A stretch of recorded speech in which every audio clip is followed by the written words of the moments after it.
Comment Josué a relevé le défi d'être un bon responsable? Son nom signifie en hébreu Yehoshua qui signifie Yahvé et salut ou encore Yahvé sauve. C'est un nom biblique porté par plusieurs figures importantes, y compris Josué, le successeur de Moïse dans la Bible hébraïque, et Jésus, Yeshua en hébreu, dans le Nouveau Testament. De qui parlons-nous exactement? Déroulons. Bienvenue à tous sur notre chaîne. Aujourd'hui, nous allons plonger dans l'histoire captivante de Josué, un homme dont le nom résonne à travers les siècles comme un symbole de leadership, de foi et de responsabilité. Le nom Josué, Yehoshua, en hébreu, signifie Yahvé et salut ou Yahvé sauve. Il est porté par deux figures emblématiques, Josué, le successeur de Moïse dans la Bible hébraïque, et Jésus, Yeshua en hébreu, dans le Nouveau Testament. Mais qui était vraiment Josué et quelles leçons pouvons-nous tirer de sa vie aujourd'hui? Découvrons-le ensemble. L'un des plus grands défis que les responsables ont à relever, c'est leur remplacement ou, plus exactement, la formation de leurs successeurs. Plusieurs projets marquants ont été lancés par des personnes très capables dont la vie ou la carrière a pris fin avant que leur vision ne devienne réalité. La responsabilité de mener à bien ces rêves est alors retombée sur leurs successeurs. La mort représente le délai ultime. Pour évaluer si nous sommes de bons responsables, analysons notre capacité de former nos remplaçants. Moïse prend une excellente décision en choisissant Josué comme assistant. Ce choix est confirmé par Dieu, puisqu'il le désigne comme son successeur, Nombre 27, 15 à 23. Josué joue un rôle clé lors de l'Exode. Devenu chef de l'armée, il est le seul à pouvoir accompagner Moïse sur la montagne lors du don de la loi. Avec Caleb, il est le seul, sur les 12 éclaireurs envoyés dans le pays promis, à faire un rapport encourageant. D'autres passages le situent à l'ombre courante de Moïse. Sa formation de base consiste à vivre avec ce grand chef. Il apprend ainsi par l'expérience ce que signifie conduire le peuple de Dieu. C'est la meilleure des préparations. Qui est notre Moïse? Qui est notre Josué? Révélons-le. Nous sommes des maillons dans la chaîne de l'œuvre de Dieu dans le monde, nous prenons exemple sur d'autres, et d'autres sur nous. Quelle importance le Seigneur a-t-il dans la vie des personnes à qui nous aimerions ressembler? Ceux qui nous regardent peuvent-ils le voir à l'œuvre dans chaque domaine de notre vie?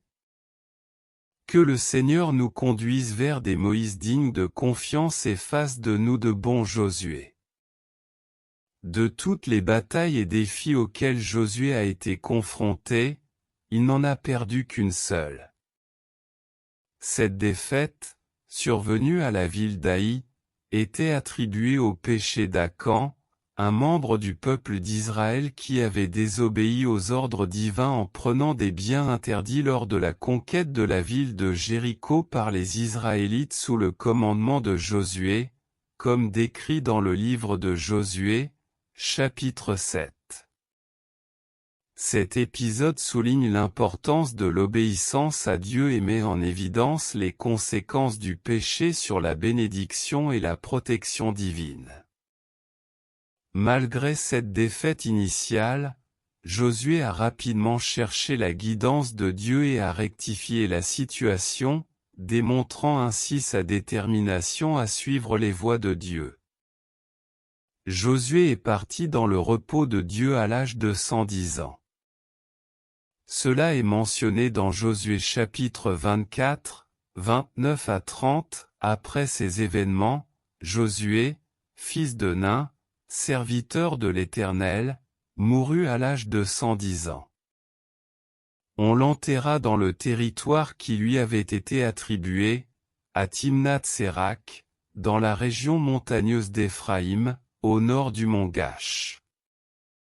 Après la mort de Josué, il est dit dans le livre de Josué chapitre 24 verset 31, Israël servit l'Éternel pendant toute la vie de Josué et pendant toute la vie des anciens qui lui survécurent et qui avaient connu toutes les œuvres que l'Éternel avait faites en faveur d'Israël.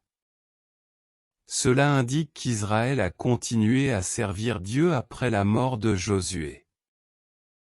De plus, il est mentionné que Josué est entré dans le repos de Dieu, ce qui suggère qu'il a été récompensé pour sa fidélité et son service à Dieu tout au long de sa vie. Point fort. Josué a été l'assistant et le successeur de Moïse. Il a été l'un des 2 seuls adultes ayant connu l'esclavage en Égypte à avoir pu entrer en Canaan. Il a conduit les Israélites dans le pays promis par Dieu. Il a été un brillant stratège militaire. Il a fidèlement demandé à Dieu de le diriger. Leçon à retenir. Un bon exercice des responsabilités découle souvent d'une bonne préparation et d'encouragement. Les personnes sur lesquelles nous prenons exemple ont une grande influence sur nous. Une personne engagée avec Dieu représente le meilleur modèle à imiter. Verset clé. Moïse fit ce que Dieu lui avait ordonné. Il prit Josué et le fit se tenir devant le prêtre Éléazar et devant toute l'assemblée. Il posa ses mains sur lui et lui donna des ordres conformes à ce que Dieu avait déclaré par son intermédiaire, Nombre 27, 22 à 23. Voilà, c'est tout pour aujourd'hui. À travers l'histoire de Josué, nous avons appris que la responsabilité de former des successeurs est un défi crucial pour tout leader. La relation entre Moïse et Josué nous enseigne l'importance du mentorat et de la transmission de la vision à la génération suivante. Comme Josué, cherchons à être des leaders qui non seulement accomplissent la tâche qui nous est confiée, mais qui aussi préparent et équipent ceux qui nous suivront. Puissions-nous trouver inspiration et encouragement dans l'histoire de Josué pour être des leaders responsables et fidèles dans notre propre vie. Merci de nous avoir rejoints, et n'oubliez pas de partager vos réflexions dans les commentaires ci-dessous. À bientôt pour une nouvelle vidéo sur notre chaîne.